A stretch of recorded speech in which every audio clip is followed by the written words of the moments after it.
Gamers, Planetfall is here, and I've been testing my favorite parallels like a madman, and today I'm ranking the top 6 from my 2 favorite parallels, Marcolian and Kathari.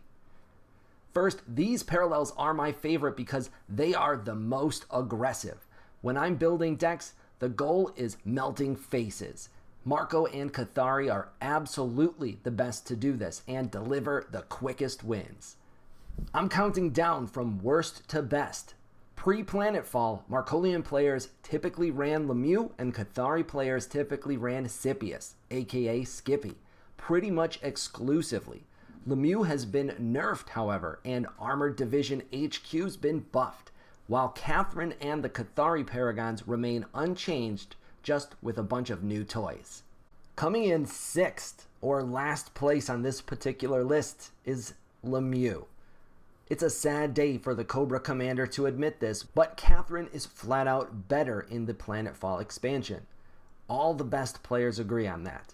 Catherine has an immediately impactful passive and can be played on turn 4. Lemieux is a more useful unit once played, but as a Paragon he's really been kneecapped because now he can only destroy damaged units, and that means if we have a clear board on turn 5, we really can't play Lemieux at all, which is a shame and definitely slows him down. Assault can easily be solved by heavy weapons team, but it can't attack and therefore it can't damage an enemy unit. If we simply add the strongest Marcolian Planetfall cards to our Lemieux decks, he's still going to be behind even Armored Division HQ. And that brings us to 5th on the list. Armored Division HQ is no longer unplayable. In fact, I think it's better than Lemieux. Armored Division HQ got a very nice buff with the introduction of Planetfall. When Armored Division HQ's on the field, the first vehicle to attack face will draw a card. It's always had that ability, and it's really nice because card draw is powerful. However, it now also makes vehicles battle ready. This change in combination with Triumph of Mars is a game changer for this Paragon. First, opponents are slow to remove Armored Division HQ. It's shielded, which makes it difficult, but it's also unable to attack, so it's not that much of a threat. It's only 3 energy, so you can get it on the board fairly early. The problem with vehicles has always been that they tend to be higher cost, at least the really good ones are higher cost. So a turn where you're playing Armored Division HQ plus a big vehicle comes late, as you need at least 8 energy to combo with Lancer Tank and 9 for the Victory or Earthbreaker cannon. But Planetfall brings 2 excellent energy cheats that Marcolians can leverage. Triumph of Mars draws 3 cards and reduces their cost by 3 each. Hit any big vehicle and now those combos are available on turn 5 or 6. 100% you're going to be playing at least 2 Triumphs in your Armored Division decks. The optional energy cheat that you can consider, and one that your opponents won't see coming, is Stabilized Shard. It's a 2 energy legendary relic. We'll never get deep enough to trigger it, but we can use the extra energy very well once we get into the mid game. Coming in 4th, Gnaeus has always been a serious pain. Kathari Convergence make Gnaeus even more of a handful. When going first, he puts serious pressure on opponents. Convergence provide a ton of burst, and Gnaeus's passive makes them immediately more of a threat. It's 4th on this list though because it's a pretty basic deck and it has no real surprises. But because it requires immediate answers, it can take down just about anything if it catches someone without the right cards in their opening hand, especially when it's going first. 3rd place is where things start to get pretty tough, because in my opinion, the top 3 on this list are all excellent decks. 3rd place goes to Catherine. She's the Marcolian champion in Planetfall. I see several Master ranked players running her with great success.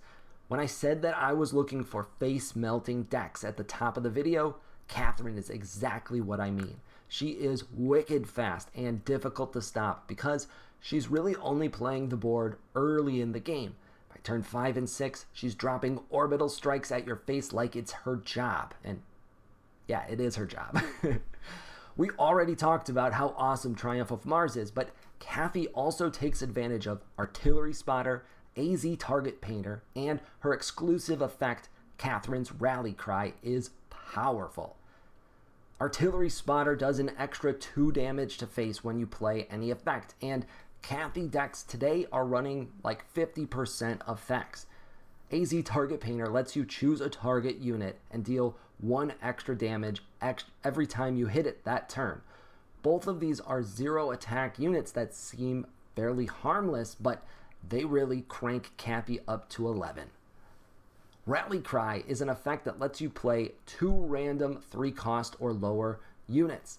Her passive boosts the second unit played with a +1/+1 buff already. Bannerman gets his buff from effects after they are played, so he's buffed when Rally Cry catches him. The same is true with Artillery Spotter. Sweet. Coming in second place, and honestly, I'm pretty tempted to put her at number 1 overall, but I'm just not quite there yet, is Aetio. So how did Aetio jump so much? Well, the truth is, she actually didn't jump as much as it seems. She was always pretty good, just not a very popular deck choice. Aetio has always been superior to Gnaeus, but now it's not that close. I'm giving Scipius the edge over Aetio because, in my opinion, early game is still the most important, and her passive doesn't have the same immediate impact that Scipius's does. Wasting cards is actually super duper helpful for Kathari because Triumph of Europa plays units from the waste, and nobody fills the waste like Aetio. But Triumph is a 5-cost card, and we don't really see the benefit from her passive until the mid-game. Scipius, on the other hand, has the Hydrolist Chamber to start energy cheating immediately. Gnaeus can even start buffing units on turn 2, so the starts for Aetio are the slowest amongst any Kathari. However, she really shines in the mid and late game. Only New Dawn can really pray to hang with Aetio in the late game, and even then her OTK is coming, so the late game belongs to Aetio. There's just a lot of spots, especially post Planetfall, where we're not going to get to a late game. Previously, one of the real downsides with Aetio was that we had to pray that the RNG between drawing and wasting cards would put our really good cards in our hand and not waste them. When we see cards like Magna or Odious go straight to the waste, it's a bit of a bummer. Even though we're trying to mull through the entire deck, we still want to grab our best cards, and especially the legendaries. However, now we are perfectly happy to see Convergent Domina or Magna go straight into the waste, because that means we get to play them with our triumphs. In fact, Aetio's OTK is really more of a backup win condition when you're playing her, because Convergence provides so much burst that it's very reasonable and totally normal that she's going to win games the old-fashioned way and just beat somebody down to 0 life before we can even play her OTK. The backstop and the reason why her late game is so strong is that if she can't get the board, as long as she can hold on, that OTK is coming, and it always finishes games. Because she is so well-rounded and plays such a strong late game, Aetio is going to be a really popular and strong choice in any single deck tournaments. Coming in first place and still the king of aggro decks, Scipius Magnus Alpha. While honestly this is really close, Skippy is still king, and is arguably the overall meta today. While he was already a menace in Planetfall, Skippy goes Super Saiyan. Skippy is both the hardest Paragon to play and the most dynamic. He has an impact on every turn of every game. His passive allows us to create a free unit on about 80% of our turns. And unlike Aetio, Skippy is a threat that opponents need to consider as early as turn 4. In the alpha set, Skippy was limited by a few factors. Kathari units generally had weak muster abilities, and energy cheating would leave you low on cards. The Rubicon solves both of these issues beautifully.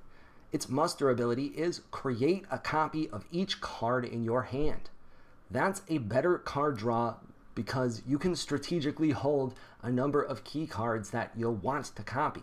Plus, it's a muster ability that Skippy can copy again. Convergent Centaurus is a powerful muster as well. Create 2/1/1 convergence. Scipian Praetor has muster. Create a Scipius Adjutant. Get a couple of those into your big Skippy play and you'll be able to refill your board after any board wipe. Triumph of Europa is extra awesome in Skippy decks for a different reason. More musters.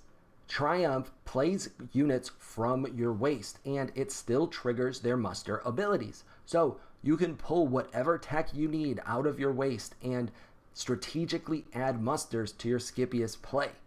New Dawn play all of their Singularity Stewards. In theory, you could answer all three with a single black market fixer, as long as it doesn't get banished in the middle.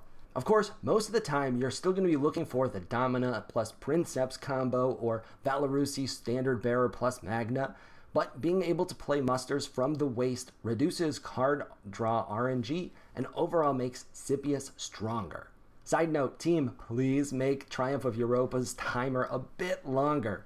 It's often the most complicated turn of the entire game, and there's frequently a ton of cards to sort through. Plus, it quickly adds 3 more cards that you need time to consider the new possibilities they present. And that wraps up our ranking of the Kathari and Marcolian Paragons. What do you think? Anybody have an argument that somebody else should be at the top of the list? Is Lemieux not at the bottom for you? Let's hear some arguments.